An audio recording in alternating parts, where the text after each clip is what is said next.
Good evening. Welcome back to Youthology on AUK Radio, brought to you by Attentive Social Enterprise every other Wednesday from 6 p.m. to 7 p.m. We are your hosts, Manur and Sarah. And today we're joined by Amber from Attentive Social Enterprise. So Amber, would you like to introduce yourself to our listeners and tell us how long you've been with Attentive? Of course. So, hi everyone. My name is Amber Aziz, and I am a team leader here at Attentive. I have been a part of Attentive for over 4 years now. I think I'm coming up to 5, which is quite a long while. And yeah, that's a little bit about me. Amazing. That's nice. So, Amber, take us back to the beginning. Can you remember what first drew you to Attentive? Yeah, so I started Attentive through one of our work experience weeks. So I had actually joined through my sixth form, and I thought, oh my God, this will be a great experience for my CV. I wasn't really going into it thinking, oh, I'm going to become a youth ambassador or that I would be in it for the long run. Silly me, I've been in it for 4 years now, counting. So I did my work experience week, and that whole week, and to this day, is probably one of my favorite things that we do at Attentive, and I love doing it because for me, that's what drew me in, being able to kind of look at the amount of skills that I learned in such a short span of time and the networking that we had. I mean, that was just 1 week where Montel had all sorts of people come in supporting different things like equality, diversity and inclusion, stop and search, violence against women and girls. So that is what drew me in, was not only the experience that I'd gained, but also the fact that I was probably 17 back then. I mean, I'm 21 now. But the fact that my voice could matter in my local community, and Attentive was an avenue where I could do that. Amazing. I feel like I can relate to not thinking I would be in Attentive for that long because it's been over 2 years now and I never thought I'd get that. What do you think about that? I didn't really think about at the beginning. I wasn't sure if I was going to stay for a while or not. It was just more like a trial for me. And then after like a few months, I didn't even realise that it's been that long. Mm-hmm. So I've just, been here since. Yeah, definitely. So Amber, what were your initial hopes or expectations when you joined, and how has that evolved over time? So for me, one of the things that I've always been very passionate about is my local community and being able to help other people. So at the very beginning of it, it was just an avenue for me. So I would say I've always been very confident, but obviously I do still get very nervous. So for me, I was like, okay, this will help me get out of my shell a little bit. It will give me some good experience. It will allow me to develop the skills that I've already got. So that was kind of what it was in the beginning. But over time, I've developed that. I am very confident, don't get me wrong, but I still do get nervous. I'm only human at the end of the day. I think, but now my main aim is just to be able to, it's still to give back. I think that will be the one thing that will always be the same throughout, no longer how long I'm here. It will be to give back to the community. But now is to have people give that same opportunity to people who are coming into the organisation.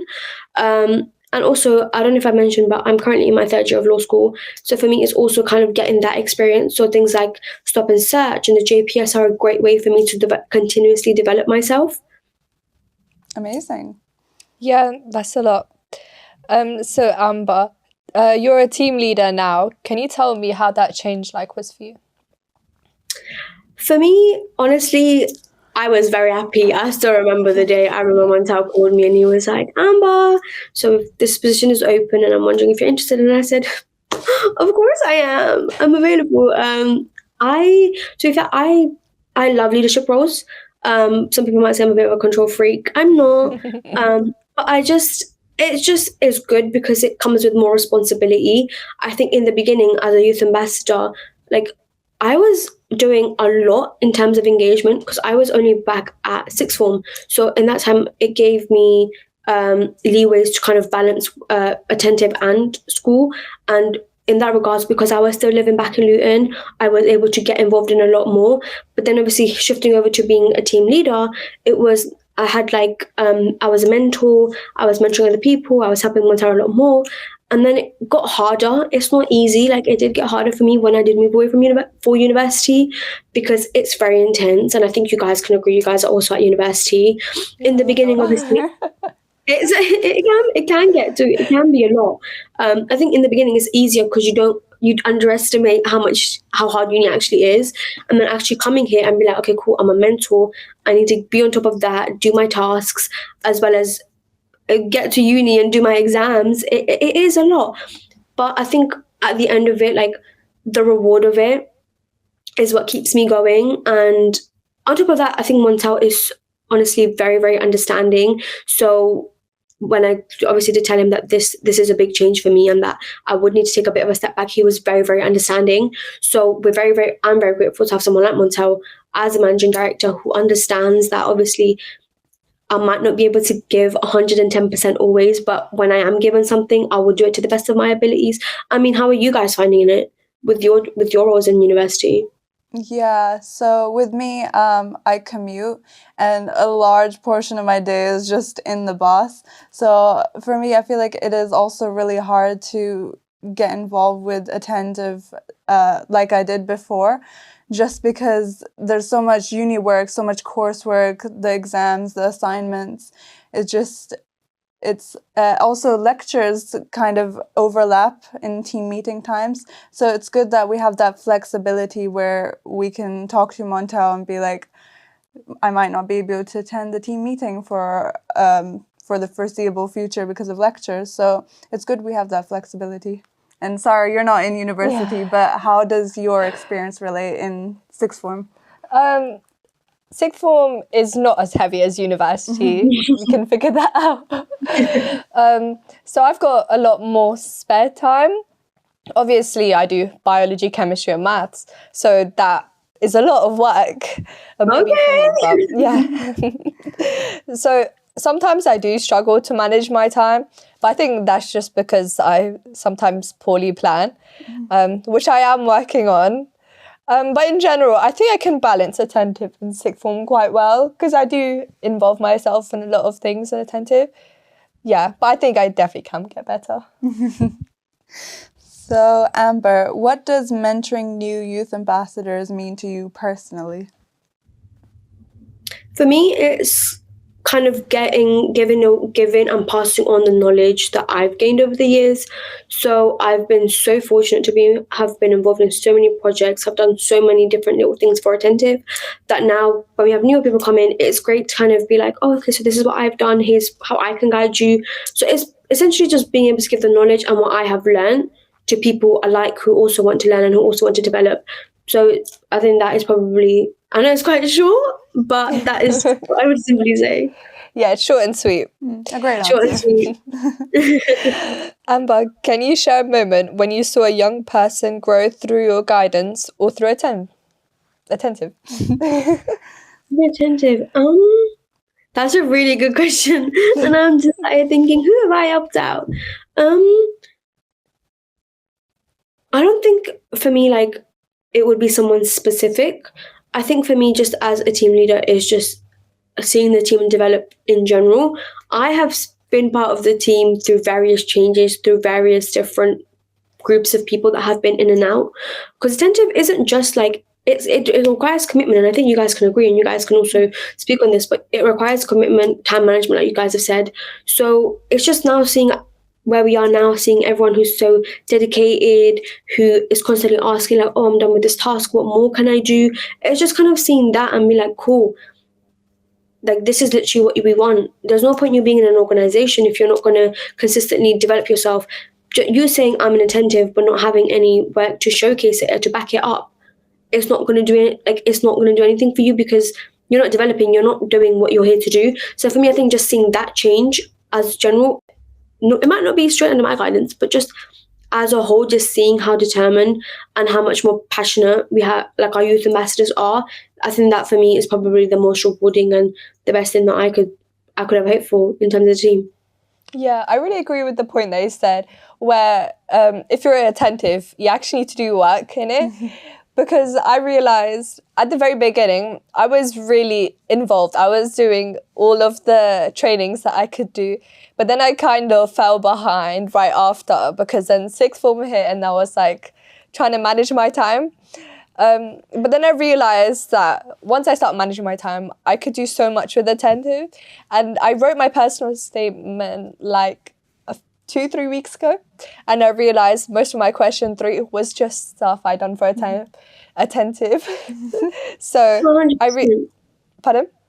That's it, 100%. And even like for me now, it's the same. Like I speak a lot about the work that I do Attentive for like internships or like applications that I do, because the skills that you learn here are transferable. And I know we say this a lot and people probably think, oh, they're just saying it for the sake of it. They're not. And obviously you guys' experiences back that up. Yeah. Definitely. I think with falling behind, I definitely found it easier getting more involved during the summertime when I didn't have to attend lectures and things like that. So I think there is an element of allowing yourself to kind of fall behind when you need to. Yeah, like just dropping a few things just so you can manage your time better. Mm-hmm. Yeah. So, for example, with me, I can't really attend team meetings anymore because of the way my lectures are scheduled. But things like the radio, luckily I'm still free for that, so I can attend. So it's good to have that flexibility and allow yourself to get involved in some things, but then maybe not put yourself forward for everything if you can't do that.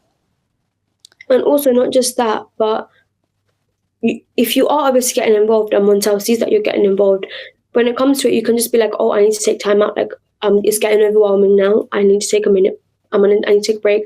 I need to take a step back. I need to gather myself and come back and give it 110%. No one's going to put you for that. No one's going to say, no, you're not.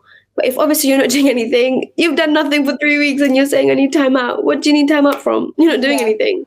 Yeah, so definitely. In regards to that, and same with like myself, Mano, like as a team leader, like I can't attend Tuesday team meetings either because I have got a very busy day on Tuesdays. Yeah. Like and when I do have the team meetings, I'm in a seminar. I can't make it. But I think even with that, there's avenues around it. Like you're doing the radio, so you're still getting involved. Apart from that, as long as like you're doing your catch ups and that you're looking at the meeting notes, I'm saying, okay, cool. Here's what I missed out on. Which also, I was really bummed out that I couldn't be there for the AGM yesterday either. Yeah. I was looking forward to it. It was a fun time. I was really looking forward to it, but I had a client meeting and I couldn't come, which is the reason why I'm not there for the radio either, which is again client meetings sounds very important. As fancier than it sounds fancier than it is. But yeah, no, so there are obviously avenues around it. So even when you are transitioning, and I think you will see this yourself, like when you are transitioning from college to university, you will have that support system. And even if you need to take like a week or 2 weeks out to settle into uni, no one's going to say no, because obviously we see that you are determined and you do get involved. Yeah. And you're both very good at this. You know, we've seen the hosts, and you guys are naturals. Oh, thanks. I didn't think you really naturals. I'm like, struggling at the beginning. But I think that's what it is though. Like you get to sit here and you get to develop that, and now you guys are brilliant. Yeah. Thank you. So Amber, you mentioned passing on knowledge to youth ambassadors. What's the most important lesson or most important piece of knowledge that you've passed on? For me, it would have to be just never giving up. And I know a lot of people tell you this and you're like, yeah, I won't. But I think the point you are in life now, you will fear a lot of like rejection, not only educationally, but also other places in life. And honestly, just for me, even recently, like seeing the positive and just taking it day by day is the best that I can give you, because it's going to get overwhelming and it's going to get hard. Trust me, it does not get easier. Like from here on, Sarah, I'm not trying to scare you, okay? I'm not scaring you, please. Take a deep breath. But it will not get easier, and I'm not going to sit here and I won't sugarcoat it. But honestly, when it does get overwhelming, take a deep breath. And I think for me, passion is probably the most important. If you've got a passion for something, you're never going to give up. I've probably wanted to give up in law school about 10 times, and I've been here for 2 weeks. Okay? Wow.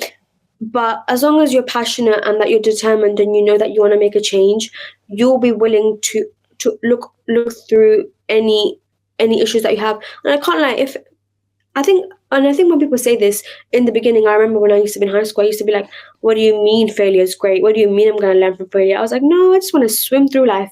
No, but it is important. It teaches you lessons. It helps not only shape you, but it also tells you, cool, this is what you've done wrong. Here's how you can go about it better the next time.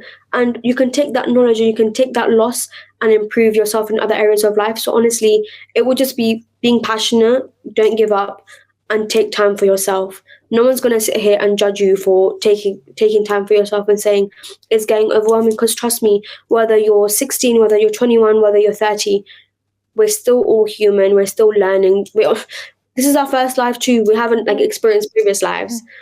So yeah, that's probably what I would say. An amazing answer. Yeah, I learned a lot from that. You're like a motivational speaker. Yeah. Samia. No wonder you're a lawyer. You got very good. Stop it.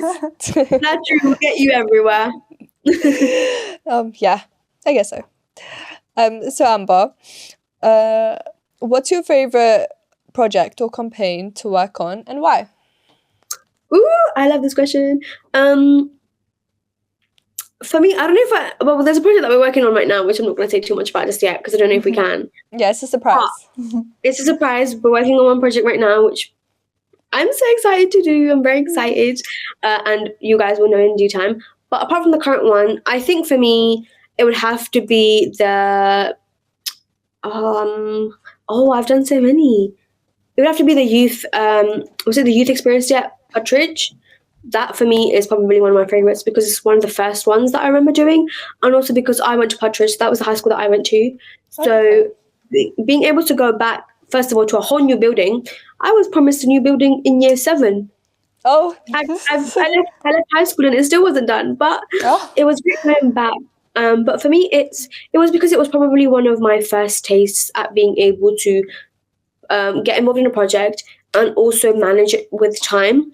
So a little bit about that. I was in sixth form when we did this project, and I remember that we had to go to Partridge for a meeting, so Montel would be there as well as some of the students, and obviously us youth ambassadors who were getting involved. And I remember I would have to leave my sociology class, and thankfully my other colleague, Natalia, who also used to be in Attentive, who's no longer here, she drove. Love that for her. Wish I could drive. And she would drive me and her from sixth form to Partridge. We'd make it there in, I think we had like 25 minute gap to get there. We would then get there. We would do our meeting planning. We would go through the day. Because also, people don't realize projects don't just happen overnight. It takes a lot of work and months of work, hard work, meetings, determination. And then after that, in that time, we had to then figure out what to do for lunch and then rush back because we had business together. Yeah. So it was the fact that like, cool, like I need to leave my class. We need to make it on time to this next meeting. Then make sure that we're also not starving ourselves and I'm hydrated. And then I've got another class in the evening. So that taught me a lot of time management. It also kind of gave me a taste for what doing a project would be like. And it was honestly just great. Like being able to look at these little kids, high schoolers, and who were like, oh, we're passionate, like we want to make a change in our school. And to be fair, that was probably one of the first projects of its kind. And trust me, I can speak from experience because I went there. So that's probably the first project of its kind that they did. And it was really cool to see that all these kids were like, oh yeah, we want to get involved, we want to help make a change. And the fact that they were giving up their lunch times to come sit with us and to kind of give their insights and how, and at the end of the day, like that's what Attentive does. It's all youth led. Like it was their ideas. We were just there to make sure that we could make it happen. So they were the ones who had complete control freedom over how they wanted the day to look. So whether that be like the activities, whether that be the workshop material, every single thing was planned by them. We were just there to make sure that we could make their vision come to life. It's so nice when students are engaged and actually passionate about, like, if we're doing a workshop or if we're doing a project. I feel like that's such a nice feeling. Yeah. Like, I remember when I was in high school, I was never involved in any of these projects. No one came to my class or my school. Or maybe they did come to my school, I just wasn't involved. But I did a workshop myself once, and I saw how everyone was so engaged, and I loved seeing that. So I understand how you feel. Maybe not exactly, because that was your school, and, you know, it's like a nice little niche feeling. It makes it worthwhile. I think when you're passionate about something and you see other people also passionate about it, you're like, wow, Like that's amazing. That's two people working on something that you're both passionate about. And I think that's what makes projects so special, because we work with people who are passionate. And like I said earlier, when you have that passion, you're going to give it 110%. You're going to make sure that even if because also the actual day wasn't perfect. Like, we were having issues here and there, but it was so positive that we were like, cool, deep breath. It's going to be okay. Just fix this up, do this. Like, we had plan A, B, and C, like Montel always says. So it's great to see passion, because you're like, cool. It makes it worthwhile, and it also makes you happy for the job that you do and for the opportunities that you have. Amazing. So other than seeing people's passion, is there any other moment that made you think, this is why I do what I do?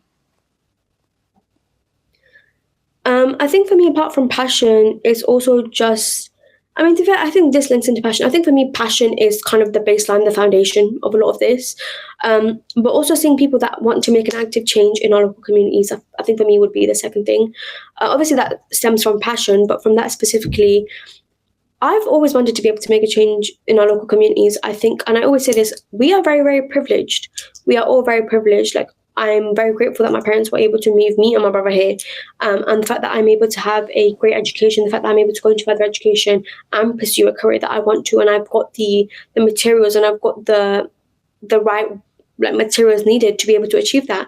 So for me, that is very important, because I have this privilege, and because I have been given the opportunity, why would I not help give back to people that haven't had the same opportunities, that may have struggled in life, and they need a little help. For me, seeing that from young people, to be like, we want to make our local community better, we want to help with things like knife crime, we want to make it a safer place for women and girls. And when I have you guys and like young youth advisors working on like knife crime, that to me makes it so worthwhile, because it's like, it's not just one generation. We have a continuous generation of people that want to make a change, that want to make our local communities better, safer, and a happier place. I mean, I always say, if you want to make a change and you're not the first one to help make that change, you can't expect change to be made if you're not willing to be a part of it. You can't sit here and say, this is what I would like, but then you're not willing to stand up and say, cool, I'm going to help it, and I'm going to contribute to this change. Be the change you want to see in the world. Yeah. Yes, Pinterest quotes, I love it. We're talking about quotes. If you had to choose one quote, one occasion that captures your journey, what would it be? Oh God, I'm not poetic. Honestly, that's probably your guys' avenue in the poetry cluster. Oh Lord, this is a lot of. You know what? I want to ask you guys. You guys go first. I'll go last. How about that? Go on, you start us off, Middle. So maybe not a quote, but probably an occasion would be easier, right? I would say for me, in the Attentive project, I always kind of contribute some sort of painting.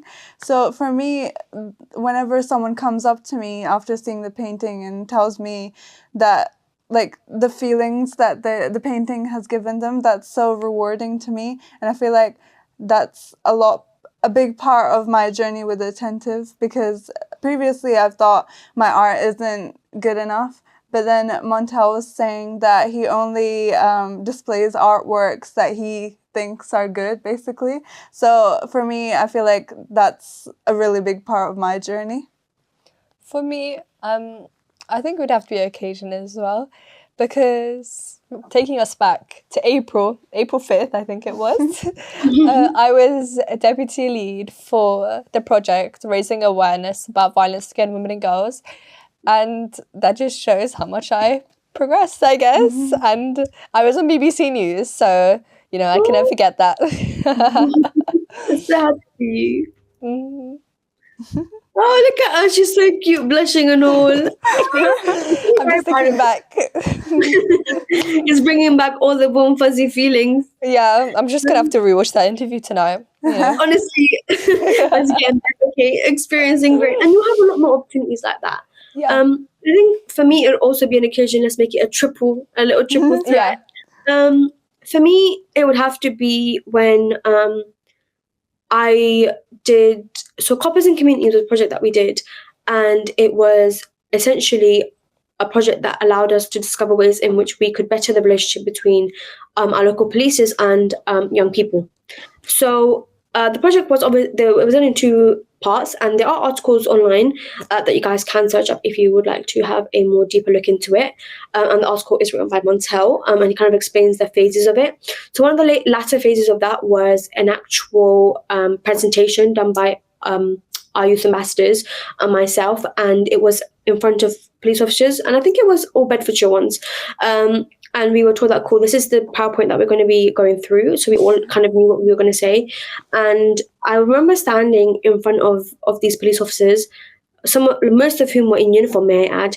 And again, I was probably like 18, 19 at the time, which sounds like years ago, but I'm only 21.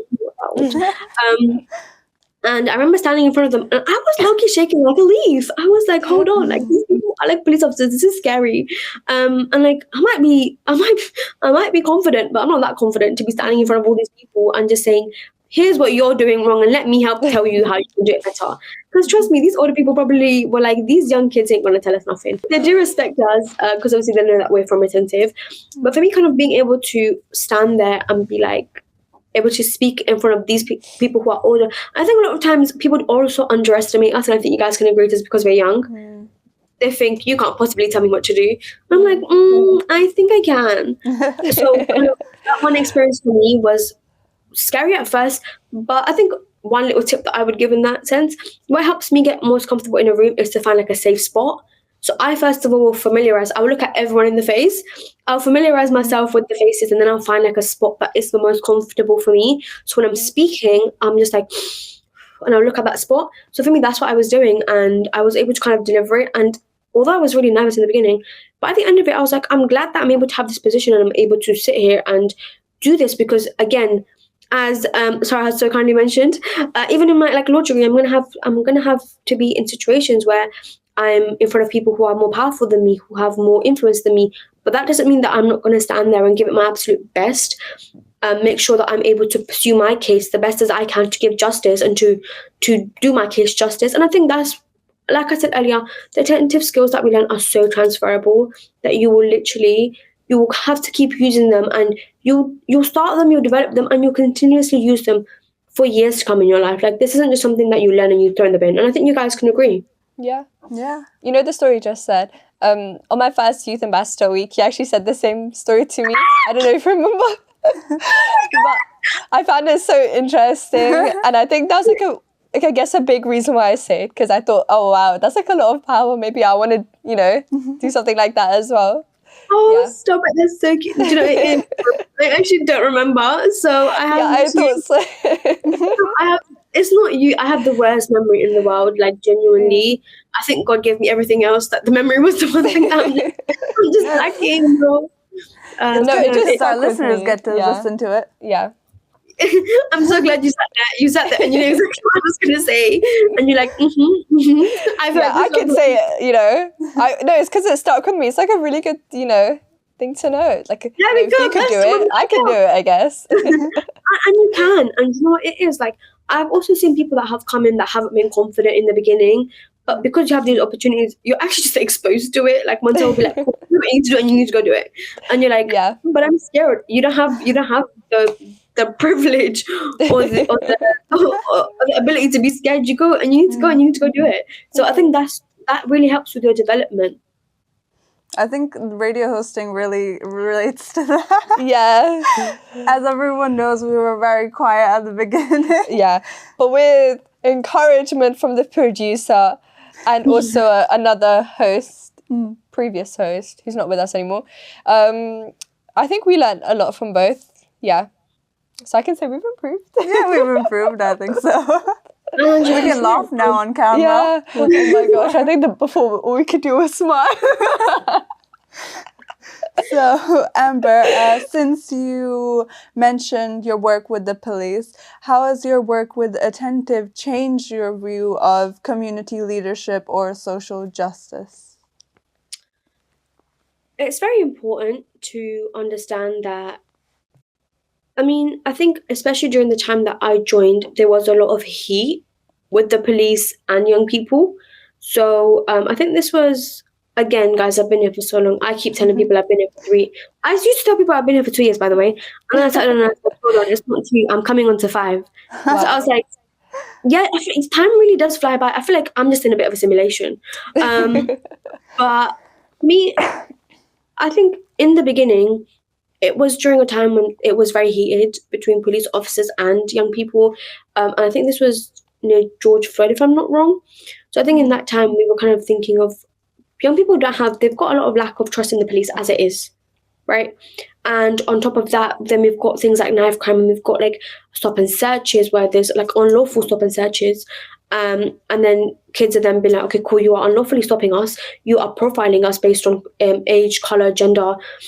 And then it just worsens the relationship that the police and young people have. I think for us in the beginning, that was one of the things that we wanted to work towards, and that's why Coppers and Communities was a very important project. Same with things like Taking the Right Path, and then obviously the knife crime workshops that we do. So in the beginning for me, it was kind of weird because I'm like, cool, I'm a young person. I'm not really going to like these people, but I'm sat here listening to what they have to say.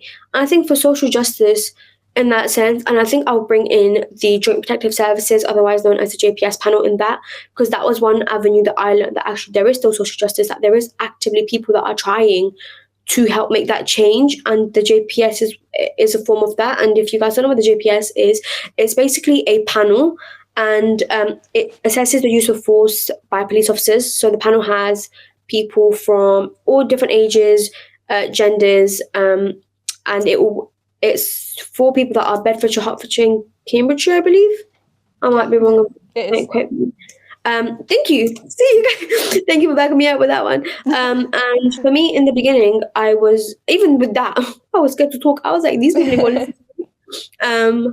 But it was really powerful, because you realize that if I say that I don't agree with the use of force, they will be fired. They could be suspended. Like, action is going to be taken. And for me, that was a bit of a light. I was like, okay, hold on. If I don't agree with it, like, these people will get justice. And I think for me, that's probably an incredible experience. And I'm still an active member of the JPS. So kind of being able to sit and look at the use of force and say, actually, I don't think police officers are using the right use of force. They're being too harsh.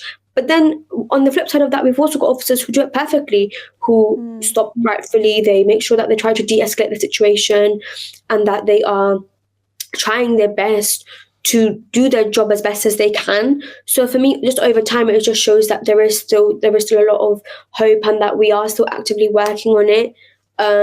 So I hope that kind of answered the question. Maybe I swayed away a little bit. I do apologise. I love to ramble. No, it was a great answer. Yeah, I agree. Are you guys part of the JPS? Yes, Yeah. I am. I'll be attending the next meeting. Yeah. So kind of tell me how it's been for you guys. How JPS? Okay. I've attended 2 from my recollection, and I really enjoyed both. The first time I joined it, I wasn't sure what was like to expect, and then we started watching videos of stop and searches, and I was kind of shocked. Like, I've never seen one before. So it was really interesting seeing one, and then there's like experienced people who are on the call and giving their opinions, and then I kind of stayed quiet at the beginning. I wanted to hear what everyone else had to say, so then I can form my opinions to like a good enough level, I guess.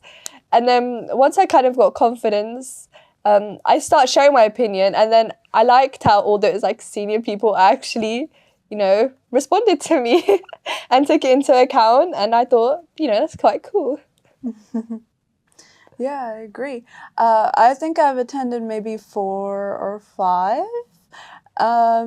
One moment that I remember from it, since I am like less talkative as well, one time I did share my opinion, and it kind of like sparked a discussion where everyone was like debating on it. So that felt so nice, because it felt like I was actually involved in like having like consequences if unlawful force is used. So that's so rewarding, I think. Yeah. Mm-hmm. For me, I just get confused, honestly. They got Amber 3. I'm like, what are you guys talking about? No, it is. The meeting is 2 hours long, by the way. So I remember one time I had gotten up to get water, and I had Amber, and I said, are you guys talking to me? But no, it's just because I'm graded as red, amber, green. So everybody keeps saying Amber, and I'm seeing Amber in the chat. I'm like, wow, I'm so popular. That must be confusing. Oh, but yeah, yes, you're popular. Hey. So Amber, have you ever had a moment of doubt, and how did you overcome it? Yes. Just getting straight into it. Straight into it. Yeah. I think when I first did my transition from college to university, and I was still in Attentive, so I actually never planned to move out. I just happened to choose a uni really far, and the commute was just not it. So obviously, I ended up living on campus.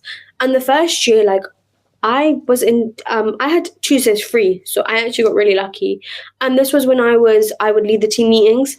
So for me, it was a lot to handle because with university, like, so sorry, you don't go to university, and if any of the listeners don't go yet, the kind of format that we have is you have lectures, which is basically the big fancy little auditoriums, the little lecture halls, where you kind of sit down, the person at the front is speaking, and you kind of take your notes, you have to listen. Don't go on your phone, please. You will regret it. You go down a rabbit hole and you've seen an hour's passed. But that's the first thing. And then you've got seminars which are a lot more intimate. So that is like your normal classes of maybe 10 to 15 people. It's very small. And yeah, so you've got kind of two things. And then there's like mixtures of it. So that if you have a lecture for one thing, you then also have a seminar for that same thing. So let's just say currently I am doing company law. That's one of the modules that I have chosen. So if I've got a lecture on things like trademarks and legislation, that lecture then is accompanied by a seminar with basically the content from that, and you kind of develop on it, right? So that's kind of the format of it. And for me, it was really hard because I'm like, I have to then also, later on in the second semester, I started having classes on Tuesdays.